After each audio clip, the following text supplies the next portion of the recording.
five minutes maximum before people getting moved further back, and then we got the report of someone being detained, and someone that was there getting moved back with me was able to tell me more since then. Yes, there was someone they saw getting detained in the distance.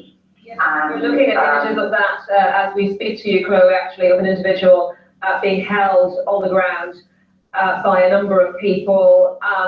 So as far as you were able to determine, people were being moved out of the museum and other neighbouring museums pretty quickly rather than being contained inside the museums. People were still being allowed to leave the museum as they were intending to. So we were heading towards the exit, and as we moved out, we sort of realised there was some commotion.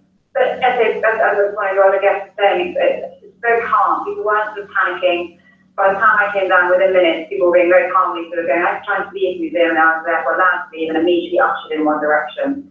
And people that obviously by that stage there was no further queue of people going into the museum, but people who were naturally to the museum weren't being allowed to leave at that stage. And in the science museum, once we got moved up from the initial barriers, or they created a second set of barriers, they were also being allowed to leave and then ushered towards the exit in the right direction, away from the museum.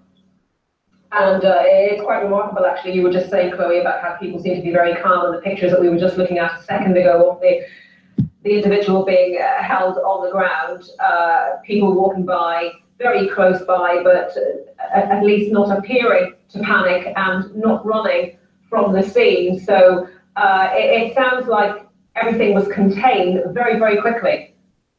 Police were there very quickly, everything was contained very quickly. I think there was a lot of, initially there seems to be confusion about what had actually happened. Wasn't actually a big incident, was it just a car losing control? As I said, one of the people I spoke to said he thought when he saw it initially that it was just a car losing control. But with the police presence, and then they recorded them. But I would say now Exhibition Road has been closed. I'm standing on the Princess Gate Exhibition Road junction, and the police cordon is now right up here. In fact, the last couple of minutes we saw the dog police section cars, 2 vans leave the scene. And it seems very calm. Yes, there are police very present, and I think there's two Russian punching in fact, but it does seem very calm, and the police are seemingly, looks like the situation very much under control. Okay, Chloe, thank you very much, Chloe Hayward. And I can talk now to our correspondent, our Home Affairs correspondent, Dominic Casciani, who is at one end of Exhibition Road in South Kensington in central London. Dominic, do we have any further idea what the police think this incident was? No, in fact, actually, most of the police here, I think, are working on the basis they simply don't know. In fact, a lot of the police officers at my end of Exhibition Road, so just to give you a bit of geography, I'm effectively at the south end of Exhibition Road, some way away from Chloe. Officers here were drafted in from actually policing a major march which has been going through central London today by football supporters who've been organising effectively what they call a march against extremism, a march against terrorism. Some of the officers who were due to be part of that were brought here to form the cordon. So where I'm at the bottom end of Exhibition Road is effectively like the restaurant quarter behind the Natural History Museum and the Victorian Albert. The people who have been to the museum recall the location. And it's quite a strange sight because this is a big, popular pedestrianised area, normally actually teeming with people all the way through actually into the winter.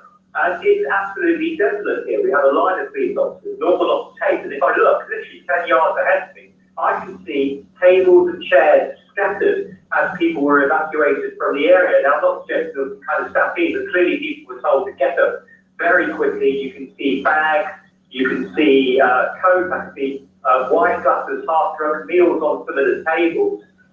In one particular bar next to us, there are actually bar stools all over the place. That is what we heard from a witness earlier who was sort of pushed behind the corner and then said, Dominic, that police he described as not the ordinary police, but officers with some sort of face mask or face covering and guns came rushing towards people in restaurants and bars, telling them to get out of there. So that would explain what you're seeing.